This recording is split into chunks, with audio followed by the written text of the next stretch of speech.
함께하는 모든 성도님들에게 하나님의 축복과 보호와 은혜와 평강이 함께하시기를 축원합니다. 작년 9월에 중국의 전승절 열병식이 있었습니다. 26개국 정상이 참여했는데 나머지는 전부 뒤따라오고 앞에 저 세 사람이 딱 서서 푸틴, 시진핑, 김정은이 그렇게 세 사람이 아주 화기애애하게 웃어가며 얘기 나눠가며 150살까지 사는 방식에 대해서 나눠가며 저렇게 이동을 했습니다. 그런데 저 세 사람이 저렇게 화목하게 보여도 국제정치학자들은 각자의 속셈은 다 다르다.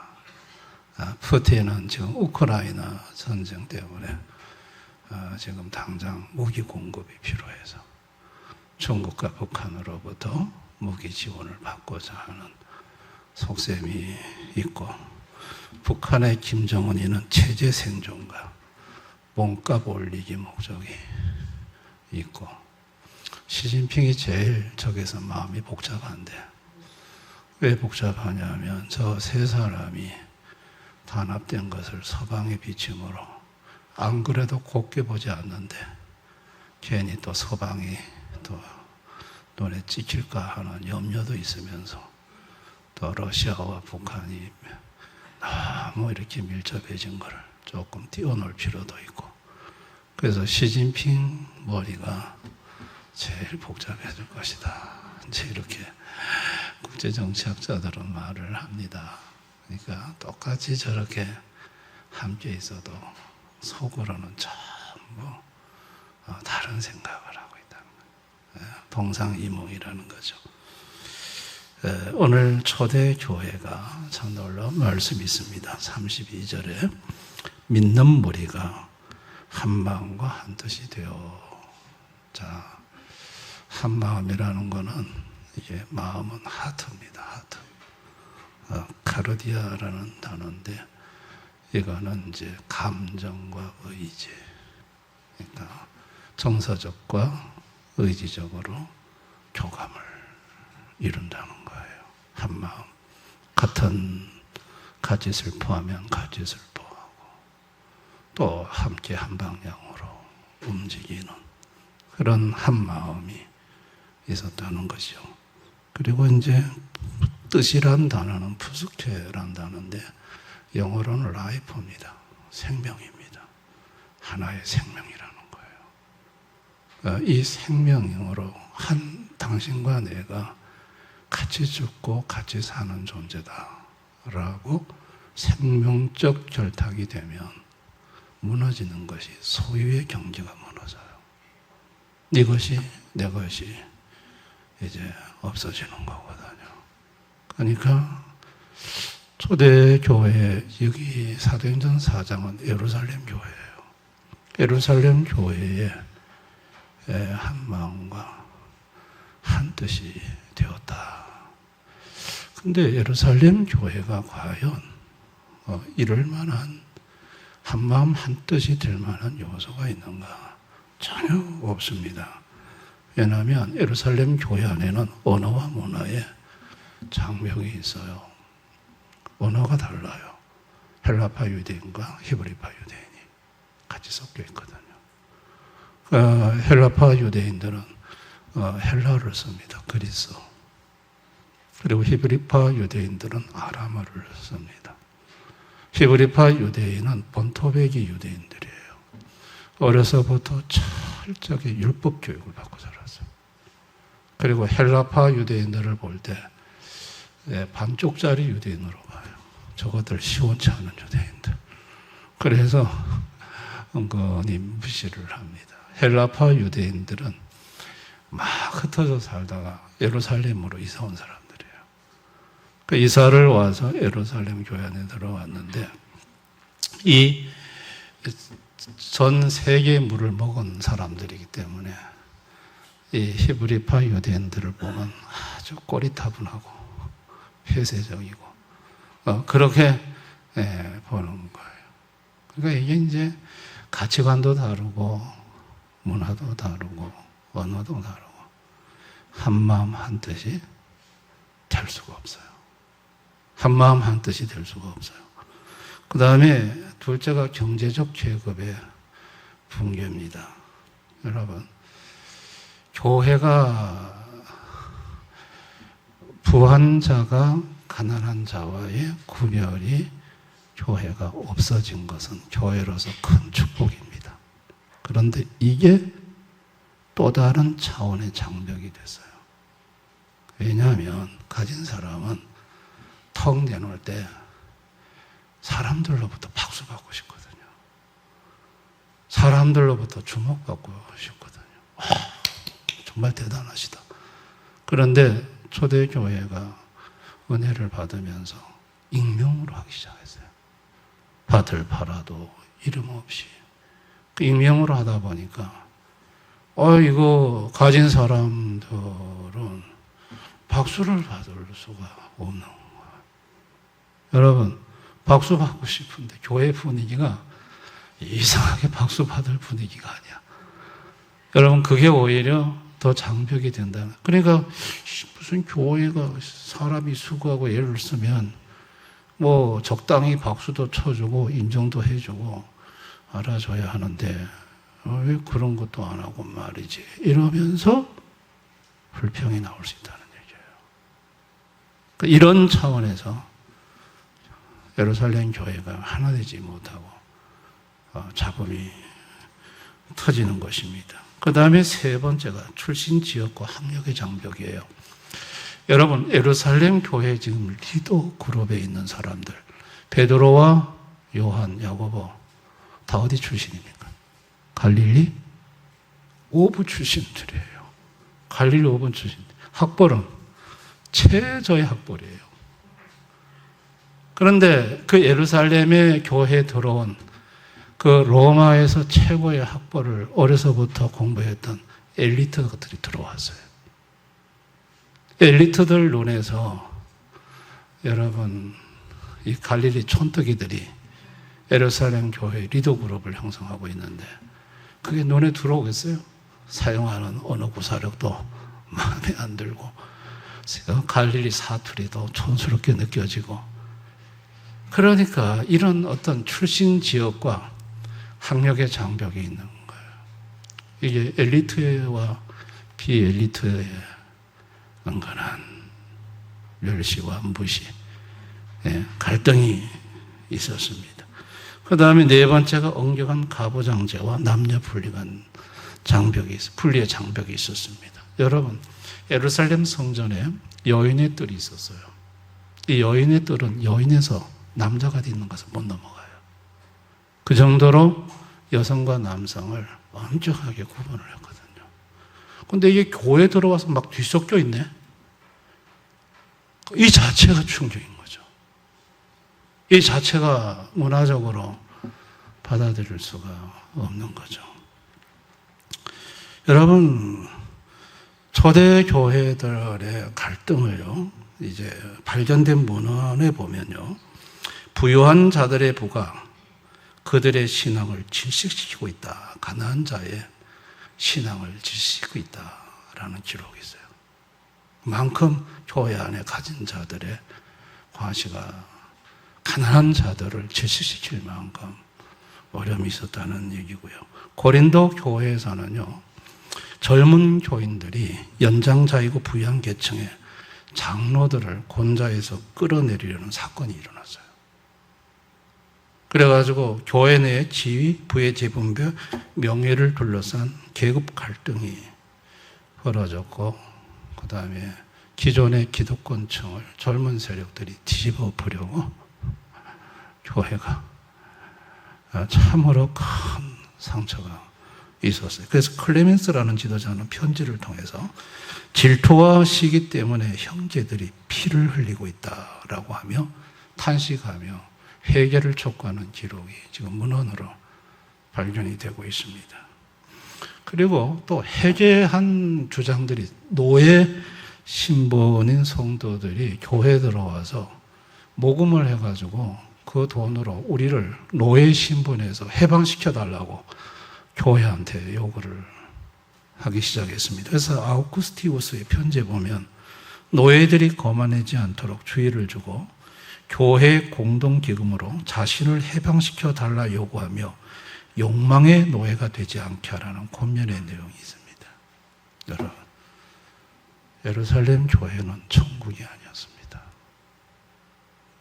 수많은 갈등이 있었고 아픔이 있었고 천사 같은 교회가 아니요. 성경에는 안 기록되어 있죠.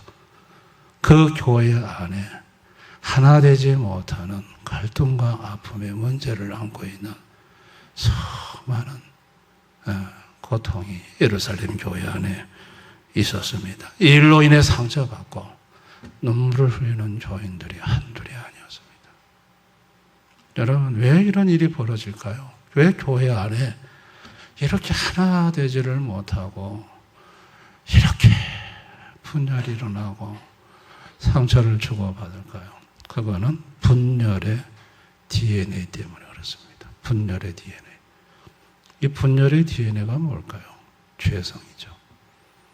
자기 숭배, 또 그 맹목적이기 15절에 말씀드린 대로 이게 분열의 DNA예요. 이 분열의 DNA가 흘러요. 아담의 후손들. 그래서 껐다 이게 하나가 안 돼요. 분열의 DNA로 인해서. 그래서 항상 모이면 찢고 뽑고 싸우고 분열이 일어나요. 이게 분열의 DNA 때문에 그렇습니다. 그런데 그런 예루살렘 교회에 기적이 일어났어요. 자, 32절을 우리 다시 한번 읽어봅니다. 다 같이 시작. 믿는 무리가 한 마음과 한 뜻이 되어 모든 물건을 서로 통용하고 자기 재물을 조금이라도 자기 것인 하니가 하나도 없더라. 여기서 자기 재물을 조금이라도 자기 것이라고 하는 이가 하나도 없었다는 거예요. 이건 소유의 경계가 무너진 거예요. 소유의 경계가 무너졌다는 건 뭐죠? 한 마음, 한 뜻이 됐다는 거예요. 한 뜻, 한 생명 공동체가 됐다는 거예요. 그래서 네 것, 내 것이라는 소유의 이 경계가 무너졌어요. 이건 진짜 하나됨이 일어난 거예요. 그럼 어떻게 이렇게 하나 될 수 없는 상처투성이 교회가 어떻게 이렇게 소유조차도 네 것, 내 것 경계를 허물 정도로 하나가 될 수 있었을까? 자, 그것이 바로 33절에 답이 있어요. 우리 33절 한번 다 같이 읽어볼까요? 시작. 사도들이 큰 권능으로 주 예수의 부활을 증언하니 무리가 큰 은혜를 받아. 사도들이 큰 권능으로, 사도들의 권능일까요? 성령의 권능일까요? 성령의 권능이죠. 성령이 지금 큰 권능으로 역사를 해요. 성령이 역사를 하는 거예요. 그 성령이 역사하는데 뭘 어떻게 역사하시나요? 주 예수의 부활을 증언하니. 주님을 증언해요. 성령이. 그런데 주님에 대해서 증언하는데 특별히 부활을 증언해요. 부활의 전제 조건이 뭐죠? 죽음이죠. 오전에 성령의 4단계 기억하시죠? 주님이 누구신지를 가르치고 예수 십자가의 죽음으로 예차에 죽게 하고 예수님 부활로 이제 예수만 주만을 고백하는 믿음의 사람으로 살리는 거죠. 이것이 바로 부활이에요. 예수님의 부활을 통해서 예수 한 분을 주로 모시는 사람으로 다시 부활시킨 거예요. 아멘. 그리고 부활의 그날. 자, 부활의 그날은 언제일까요? 요한계시록에 보면 예수님 오시는 날, 재림하는 그날. 부활의 그날에 새하늘과 새 땅이 이루어지죠. 믿는 사람들은 휴거가 되죠. 먼저 죽은 사람은 무덤문을 열고 부활에 동참을 하죠. 자, 그때 일어난 게 뭐죠?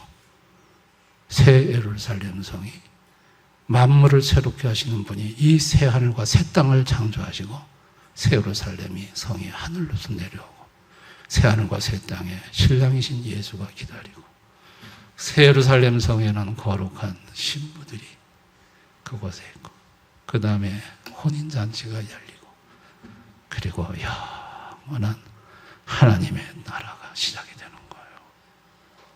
그러니까 부활의 그날, 이 부활을 크게 성령이 증거했다는 것은 바로 부활로 인해 그의 영도 주님으로 살리고 부활의 그날도 포기한 거예요. 그게 소망인 거예요. 아멘. 그리고 그 성령께서 또 하신 일이 뭘까요? 성령은 항상 자신에 대해서 증거하지 않고 아버지와 아들 예수를 증거하는 영이에요. 그 성령은 초대교회 성도들에게, 예루살렘 교회 성도들에게 아버지를 증거하는 거예요. 아버지의 손, 예수의 손, 아버지의 손, 예수의 손이 너희들을 보호하고 있다. 지키고 있다. 이야, 아버지와 예수를 주로 붙잡고 살게 하는 거예요. 여러분, 그 순간에 한마음 한뜻이 된 거예요. 아멘. 한마음 한뜻은 바로 성령님의 역사였던 거예요. 자, 우리가 섬기는 하나님 어떤 분이실까요? 자, 둘을 하나로 만드시는 하나님이에요. 자, 에베소서 2장 14절 16절. 그는 우리의 합형이신지라 둘로 하나를 만드사 원수된 것, 그 중간에 막힌 담을 자기 육체로 하시고 법조문으로 된 계명의 율법을 피하셨으니 이는 이 둘로 자기 안에서 한 세 사람을 지어 화평하게 하시고 또 십자가로 이 둘을 한 몸으로 하나님과 화목하게 하려 하십니다. 원수된 것을 십자가로 소멸하시고 우리가 섬기는 하나님은 둘을 하나로 만드시는 분이에요. 둘 사이에 막힌 원수된 담을 뭐로 무너뜨리셨어요? 십자가로. 같이 죽자 하고 죽고 같이 살자로 그걸로 무슨 뭐 세상에 이것도 저것도 뭐 전부 다 당신과 나와 하나 될 수 없는 이유야 담이야. 나랑 같이 죽자. 십자가에 가서 같이 죽자 하고 같이 그 영을 데리고 가서 같이 죽는 거예요. 예수님 다시 살아날 때 같이 주님을 향해 살아나는 거예요. 죽은 자가 무슨 죽으면 다 무너진 거예요. 그 옛날에 그 사이에 다 막혔던 것들이 전부 다 없어져 버린 거예요. 죽은 자에게는 그 의미가 없어요. 아멘. 예수님은 그렇게 해서 둘을 하나로 만드신다는 거예요. 자, 예수님이 십자가에 지시기 전까지 육체로 오셔서 공생의 활동을 여러분, 저와 여러분이 눈여겨보셔야 될 게 있어요. 예수님의 공생의 활동은 둘을 하나로 만드시는 사역이었어요. 그게 첫째가 사마리아 여인과 우물가의 만남. 여러분, 사마리아인과 유대인들은 상종을 안 합니다. 몇백 년 동안 유대인들은 사마리아인들 꼴보기 싫어가지고 그쪽 길로 가면 빨리 가는데 삥 눌러서 갔다니까요. 그 사마리아인들하고는 상종 안 해. 저 잡것들 이러면서 그냥. 그런데 예수님은 사마리아 우물가로 그 중심부에 들어가서 사마리아 여인과 함께 하셨어요. 이게 뭐죠? 둘을 하나로 만드시는 행동이었어요. 둘을 하나로. 그 다음에 둘째, 세리와 죄인들과 식탁교제. 세리와 죄인들, 이 저질들, 엘리트들은 절대 그들하고 함께 식사 안 합니다. 유대사회 엘리트들은. 그런데 예수님은 세리와 죄인들과 함께 식탁교제를 하셨어요. 그 엘리트와 최하류에 도는 층들하고 그 막힌 담을 예수님이 하신 거예요. 아멘. 셋째, 나병 환자를 만지신 손길. 나병 환자는 부정 환자예요. 예수님은 나병 환자를 굳이 그 나병을 안 만지고 말씀으로 고칠 수 있어요. 근데 예수님은 직접 나병을 만지셨어요. 부정과 정함의 담을 예수님은 하셨어요. 그 전부 행동이 뭐냐면 예수님의 행동은 의도적인 거예요.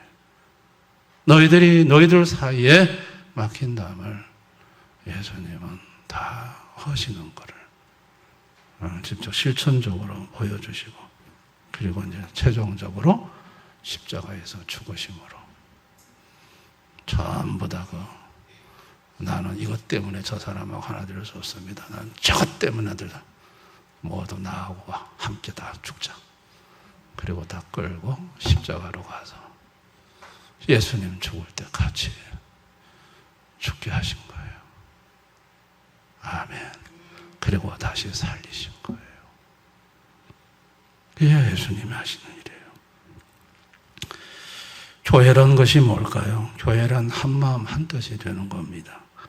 무엇으로 한마음 한뜻 되는 걸까요? 예수의 십자가의 죽음과 부활을 통해서. 오늘부터 우리 막 한마음 한뜻 합시다. 평생 동지합시다. 그거 아니에요. 그건 인간적인 한마음 한뜻이지, 성경이 말하는 한마음 한뜻은 예수 십자가의 죽으심과 부활을 통해서 한마음 한뜻이 되는 거예요. 아멘.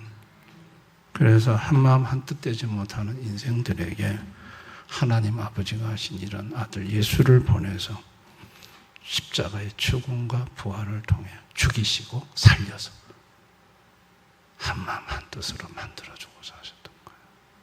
이게 하나님 아버지의 한마음 한뜻을 만드시는 방법이었어요. 자, 예루살렘 교회가 성령의 큰 권능의 역사로 한마음 한뜻이 되니까 어떤 변화가 있었죠? 생존의 두려움이 사라졌어요. 당시 교회 밖의 삶은 약육강식의 삶이었어요. 그러나 교회 안에는 한마음 한뜻이 돼서 소유의 경계가 무너졌어요. 로마 황제에게 이 초대교회를 보고 쓴 그 변증서가 있어요. 아리스테디우스의 변증서. 이제 그 당시에 교회를 지켜본 교회 밖의 사람들이 쓴 글이기 때문에 저와 여러분이 좀 참고할 만합니다. 교회가 성령에 의해서 어떻게 막힌 담이 헐어졌는지.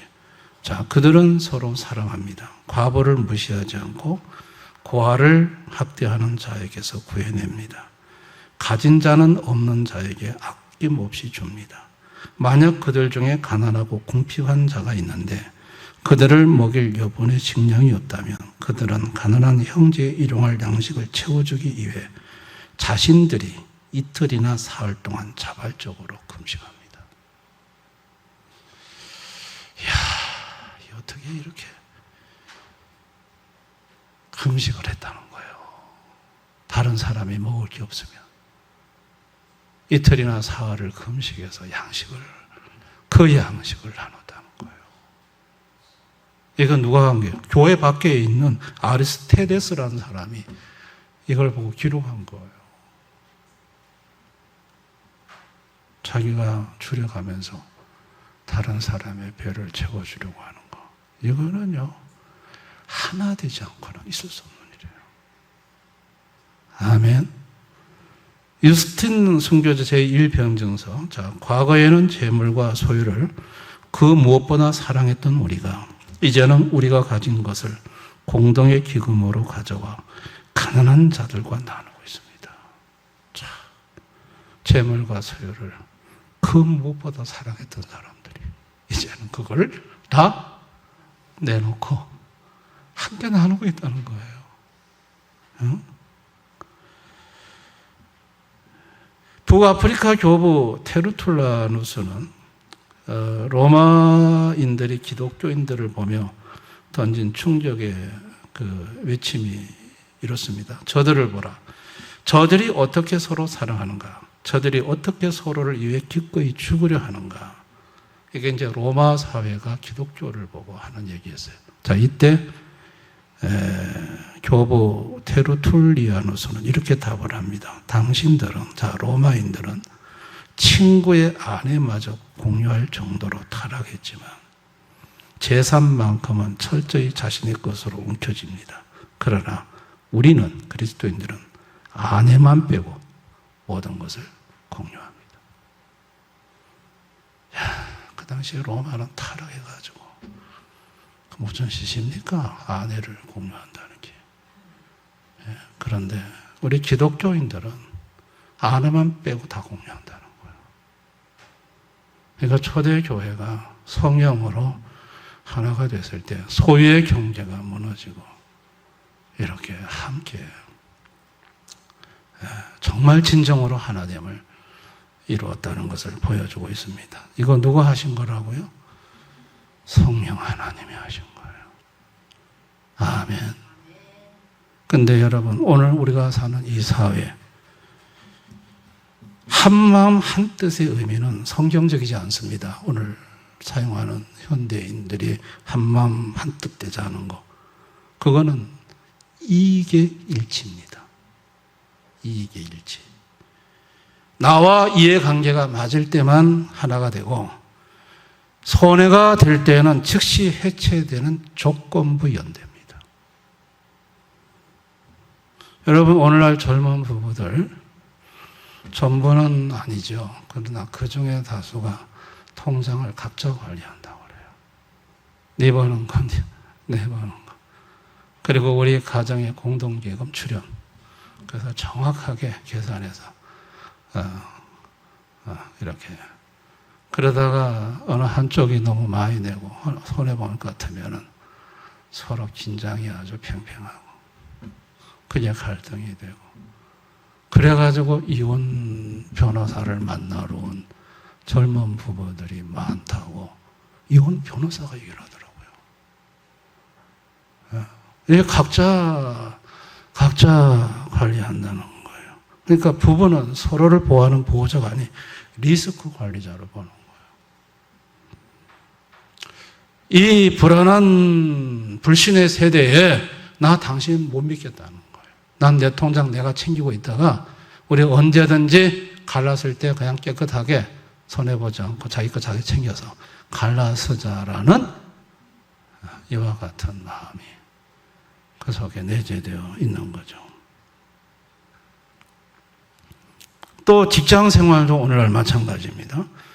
직장에서 우리는 가족입니다. 이 말 웃기는 얘기라고 한다는 겁니다. 가족이 아니라는 거예요. 그래서 신입사원들 같은 경우에 1년 내 퇴사율이 약 30%, 3년을 채우지 못하고 퇴사되는 비중이 60%. 직장은 내가 평생 몸담을 곳이 아니고 잠깐 거쳐가는 징검다리. 회사도 이익이 나면 가족, 손해가 나면 구조조정, 칼을 빼든다는 거예요. 그러니까 오늘날 우리 사회가 정말 한마음 한뜻으로 나아가는 것이 있냐는 거예요.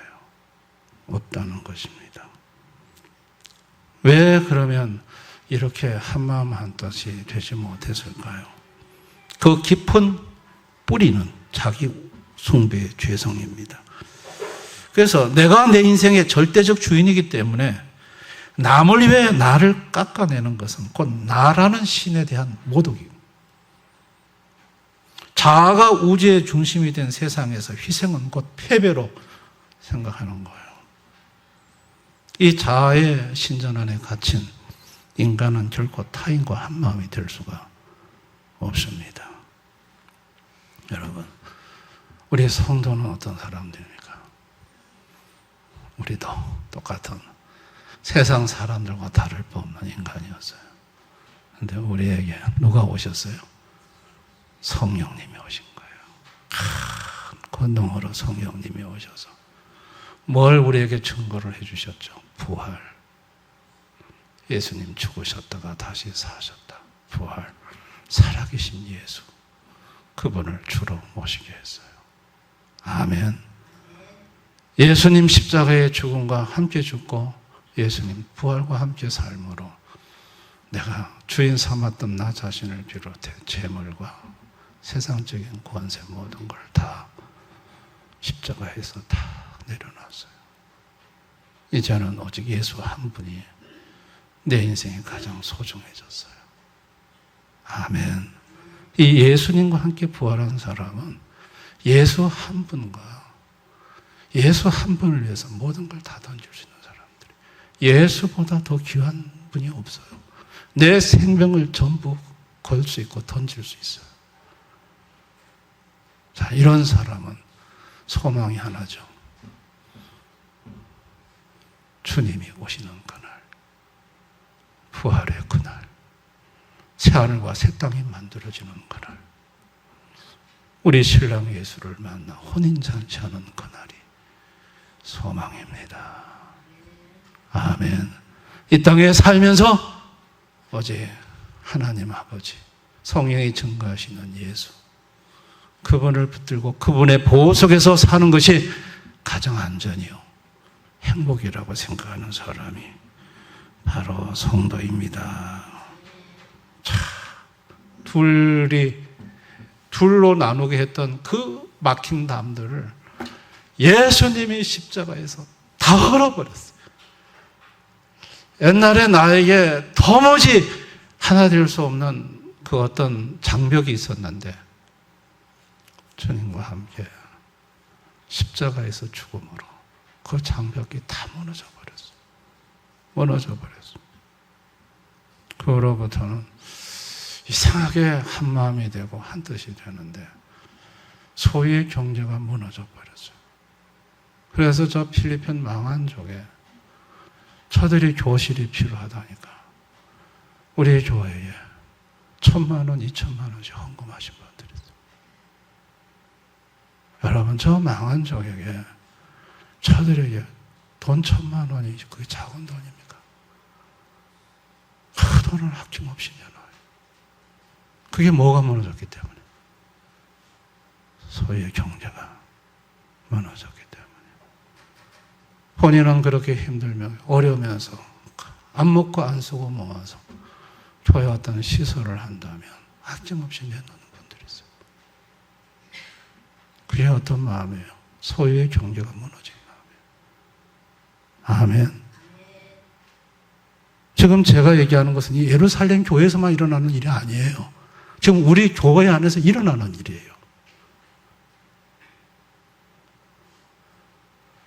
돈을 십시일반으로 정말 아껴 쓰고 모아서 500만 원을 갖고 와서 목사님 이거 가난한 사람, 힘든 사람 도와줬으면 좋겠습니다. 그래서 그 돈이 어디로 갔냐면 감문교회 목사님 사모님 암 부양할 때 글로 500만 원이 갔어요. 그 감문교회 목사님 사모님이 얼마나 감사해하는지. 여러분, 그런 돈들을 어떻게 내놓을 수 있나요? 어떻게 나눌 수 있나요? 단돈 1만 원도 아까운데. 예? 우리 교회 성도님들 중에 혹시 누군가가 다쳐서 병원에 입원해 병원비가 없어서 퇴원을 못한다 이러면 아마 우리 교회 성도님들 중에 알게 모르게 자기 거 내놓은 사람 한둘이 아닐 거라고 봅니다. 아멘. 또 집에 양식이 떨어져서 몰라서 그렇지 먹을 양식이 없어서 사흘을 굶었다 그러면 우리 교인들이 가만히 있겠냐고요. 자기 집에 쌀부터 퍼가지고 가지. 그렇죠?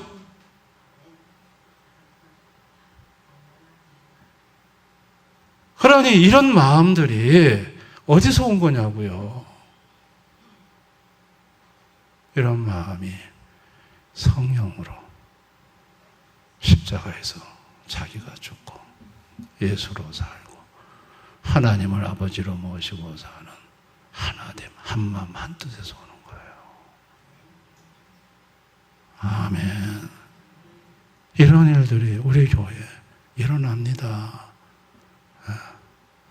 너무 힘들고 집에 쌀도 떨어지고 나 지금 사흘 굶었습니다 하는 분이 있으면 저한테 얘기하세요.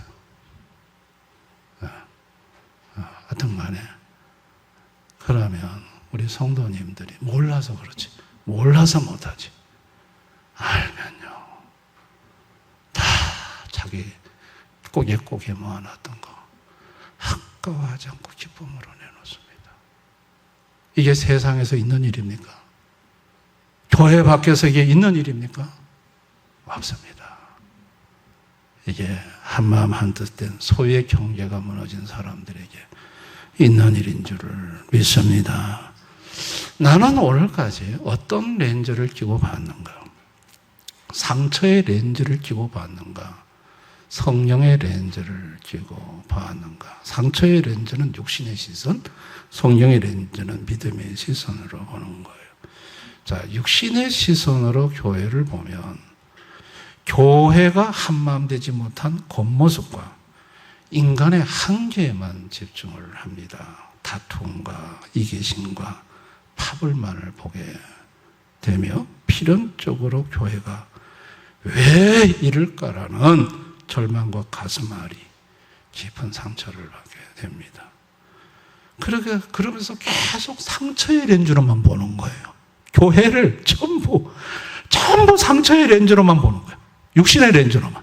아이고 저것도 문제네, 이것도 문제네, 아이고 이렇게 상처네, 이게 교회야? 이러면서 상처의 렌즈로만 보는 거예요. 그런데 믿음의 시신 성령의 렌즈로 보게 되면 겉으로 보이는 혼란 속에서도 대다수 성도의 심령 깊은 곳을 만지시고 십자가의 보혈로 막힌 담을 묵묵히 허물어 가시는 성령의 현재적인 일하심을 보게 됩니다. 이 시선을 가진 자는 상처에 함몰되지 않고 하나님의 치유와 회복을 찬양하게 됩니다. 아멘. 또한 교회 안에서 끊임없이 갈등을 유발하고 하나됨을 깨뜨리는 사람들의 본질적인 문제는 단순히 성격이 모나서가 아닙니다. 우주 중심의 안전 자아 때문이에요. 이들은 여전히 우주 중심, 즉 자기 인생과 신앙의 왕좌에 자신이 굳건히 앉아있는 사람들입니다. 자신이 주인이기에 모든 판단의 기준이 나의 경험, 나의 가치관, 나의 기호가 됩니다. 내 기준에 맞지 않으면 틀린 것이 되므로 정죄 칼날을 휘두르고 교회 장벽을 스스로 높게 쌓아 올립니다. 이들은 교회를 망치려는 적이 아니라 아직 십자가를 통과하지 못해 자아가 깨어지지 않은 성령의 통치 밖, 혹 가장자리에 머물고 있는 영적 미숙아일 뿐입니다. 그들이 주인의 자리에서 스스로 내려와 예수 그리스도를 참된 주인으로 모시는 주권 교체의 순간이 오기를 긍휼한 마음으로 기도하며 기다려야 합니다. 그들의 가시돋친 행동은 나를 향한 공격이 아니라 아직 죽지 못한 자아의 몸부림으로 보기에 십자가의 은혜가 그들을 덮을 때까지 넉넉히 품을 수 있도록 성령님께 도움을 구해야 합니다. 교회 공동체 안에 일어나는 모든 갈등과 상처의 근본 원인은 좋은 사람과 나쁜 사람의 대립이 아닙니다. 철저히 성령의 역사 안에 깊이 들어와 십자가로 자아를 꺾인 자와 아직 성령의 역사 밖에 머물며 자아의 성전에 갇혀있는 자의 차이일 뿐입니다. 아멘. 이제 우리는 결단해야 됩니다. 육신의 시선을, 상처의 렌즈를 내려놓고 성령의 렌즈로, 믿음의 눈으로 보기로 결단을 해야 되는데, 그러려면 기도해야 합니다. 저와 여러분이 기도하지 않으면 어떻게 될까? 분열의 DNA가 움직입니다. 그래가지고 기도하지 않으면 전부 상처로 모는다. 아이고, 이것도 상 주고, 이것도 상 주고, 아이고, 문제. 그러면 기도하면요. 어떤 일이 일어날까요? 기도하면 슬그머니 내 왕자에 내가 엉덩이 비집고 앉았다가 기도하면 속히 내려옵니다. 아이고 주여, 내가 또 앉지 말아야 될 자리에 앉았는데 내려옵니다. 주님, 그러면서 십자가에서 죽은 나의 모습을 보고 한 아버지 밑에 한 형제 자매임을 보고 긍휼과 사랑과 용납으로 품어주고 기다려줄 수 있게 됩니다. 아멘. 기도하는 자에게 주어진 세 가지 축복이 있습니다. 첫째, 소유와 명예의 경계가 무너지는 참된 자의 축복이 있습니다. 기도하면 두 가지 경계가 무너집니다. 소유의 경계, 명예의 경계. 이게 무너져요. 그러면 자유가 와요. 명예의 경계가 뭘까요? 내가 어떤 사람인데 나를 어떻게 교회가 이렇게 대접할 수 있어? 기분 나빠. 이게 명예거든요. 이게 무너져요. 이게 무너지면 자유가 오는 거예요. 그게 안 무너지면 자유롭지가 않아요. 거기 걸려 있어서. 둘째, 상처를 긍휼로 덮는 치유와 화해의 축복이 있어요. 상대가 너무 상처를 줘. 상처가 돼. 그런데 그거를 뭐로 보느냐? 긍휼로. 아직까지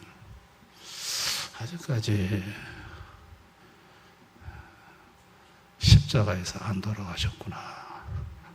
살아계시구나. 십자가에서 돌아가실 때까지 내가 기도하면서 기다려야지. 십자가에서 죽지 못한 그 모습을 보며 불쌍한 마음, 긍휼히 여기는 마음이 있는 거예요. 아멘. 그리고 셋째, 세상을 향해 거룩한 충격을 주는 증인의 축복이 있습니다. 이런 모습을 보고 사람들이 참으로 귀하게 보죠. 여러분, 1908년 전남 김제 금상교회 그 장로 선거가 있었습니다. 우리 잘 아는 거죠. 김제 최고 부자였던 조동삼 씨 집의 모습인 이자익 씨가 조동삼 저분의 집의 모습으로 살았어요.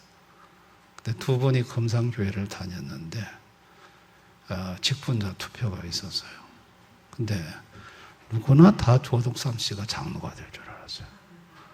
근데 개표를 해보니까 모섬인 이자익 씨가 장로님이 됐어요. 그리고 조동삼 씨는 떨어지고.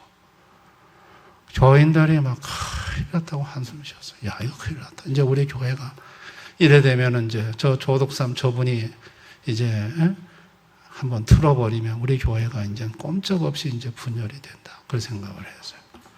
근데 저 조동삼 씨가 소유와 명예로부터 소유의 경계, 명예의 경계가 무너졌어요. 저거는 우리 여러분들이 우리 집에서 일하는 이자익 그때 그 교회 영수셨던가 봐. 영수를 장로로 뽑아주신 것을 참으로 감사하게 생각합니다. 이자익 저분은 내보다 신앙의 열정이 뜨거운 분입니다. 참 잘하셨습니다. 이야, 이게 명예의 경계가 무너진 거예요. 그리고 이자익 저분을 평양신학교에 조덕삼 씨가 자비로 보내서 목사 안수를 받게 하고 목사 안수 받은 후에 다시 금상교회 담임 목사로 청명을 해서 그 목사님을 잘 섬겼던 조덕삼 씨는 그 다음에 장로님이 또 되십니다. 여러분, 저게 어떻게 가능할까요? 어떻게 저 소유의 경계가 명예의 경계가 무너질 수 있을까요? 저거는 성령님이 하시는 일이에요. 아멘. 성령 안에서 우리가 어떻게 바뀔 수 있는지 전형적으로 보여주는 한국교회의 귀한 저는 모델이라고 생각을 합니다.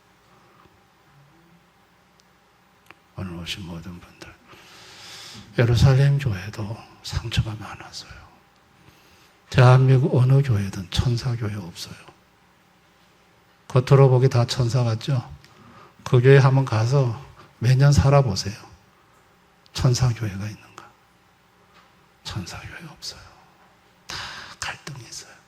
문제가 있어요. 자, 저와 여러분은 상처의 눈으로 보지 맙시다. 아멘. 상처의 렌즈로 보죠. 성령의 렌즈로 보십시다. 성령의 렌즈로 보시면 성령님이 지금 일하고 계심을 볼 수 있어요. 저희 교회 성령님이 일하고 계십니다. 아멘. 여러분은 안 보이십니까? 우리 교회 성도님들 지금 믿음을 든든하게 세워나가시는 거 안 보이십니까? 여러분, 성령이 지금도 일하고 계신다는 걸 기억할 수 있기를 바랍니다. 상처의 렌즈로 보지 마시고 성령의 렌즈로 보십시다. 대형교회는 하나입니다. 성령이 하나 되게 하심으로 이미 많은 교회들이 성령의 하나님 속에 들어와 있습니다. 차이는 아직 들어오려고 입구에 계신 분들과 들어온 사람의 차이일 뿐입니다. 아멘. 성경이 말하는 이것을 명확하게 저와 여러분이 개념 정리를 하시고, 그리고 아직까지 성령이 하나 되게 하심 속에 들어오지 못한 분들을 위해 여러분들이 사랑의 마음으로 기도하시면서 기다려주시는 그런 저와 여러분이 되었으면 좋겠습니다. 오늘 이 말씀 생각하면서 우리 한번 기도하십시다. 오늘은 오전과 오후가 교회의 하나됨이 뭔지, 교회가 하나 되었을 때 어떤 역사가 일어나는지 오늘 오전과 오후를 통해서 성경을 근거로 해서 성경이 말하는 교회 하나됨이 무엇인지를 봤습니다. 여러분, 교회는 성경 말씀대로의 하나됨을 추구하는 것입니다. 저희 교회 성령께서 하나 되게 하고 하나됨을 이루어가고 있고, 또 점점 하나됨의 성령의 하나됨 속으로 성도들이 점점 많이들 들어오고 있습니다. 성령님께서 역사하시고 일하고 계십니다. 여러분, 우리가 성령의 렌즈로 이런 것을 볼 수 있기를 바랍니다. 아직까지 하나됨으로 들어오지 못한 분들, 십자가의 앞에서 아주 펄펄 살아있는 분들, 이런 분들을 위해 기도합시다. 하나님, 주님과 함께 십자가에서 죽고 예수로 함께 다시 살게 하옵소서. 모든 막힌 담이 무너지게 하시고 예수로 하나가 되게 해주옵소서. 천국 소망으로 하나가 되게 해주옵소서. 성령 안에 하나 되심 속으로 들어오게 해주시옵소서. 우리 기도합시다. 다 같이 통성으로 기도하겠습니다. 아버지 하나님,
아버지, 교회는 하나 될 수 없는 너무나도 많은 요인들을 갖고 있습니다.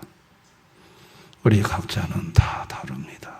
생각도 다르고 성장 배경도 다르고 가치관도 다르고 다양하게 다른 사람들이 모여 있습니다. 예루살렘 교회가 그러했습니다. 그러나 성령이 큰 권능으로 역사하여 부활을 증거하심으로 하나 되게 만들었습니다. 소유와 명예의 경계를 다 무너뜨렸습니다. 저희 교회도 이미 그 하나됨 속에 들어온 성도들은 수천만 원의 돈을 아깝지 않고 내놓고 자기 재산을 어려운 사람들과 어려운 망한족과 나누는 분들이 있습니다. 이미 성령으로 말미암아 소유의 경계, 명예의 경계가 무너져 하나됨 속에 사는 교우들이 있습니다. 저희 교회는 이미 성령의 하나되게 하심 속에 있는 교회임을 저희들이 믿습니다. 주님, 그러나 아직까지 우주의 중심에 자신이 앉아서 자신의 가치관과 자신의 기호와 자신의 판단대로 안 되면 다 틀렸다고 말하며 소리를 내는 분들도 있습니다. 주님, 예수 십자가에 같이 못 박혀 자기 자아에 대해서 죽고 예수로 다시 살아날 수 있도록, 그래서 성령 안에서 진정으로 하나됨을 이룰 수 있도록 도와주시기를 원합니다. 상처의 눈으로 보지 말게 하시고 성령의 렌즈로 교회를 구석구석 보면서 성령의 일하심을 보며 감사하며 감격하며 찬양하며 사는 우리 대안의 가족들 되게 해 주옵소서. 예수님 이름으로 기도드리옵나이다.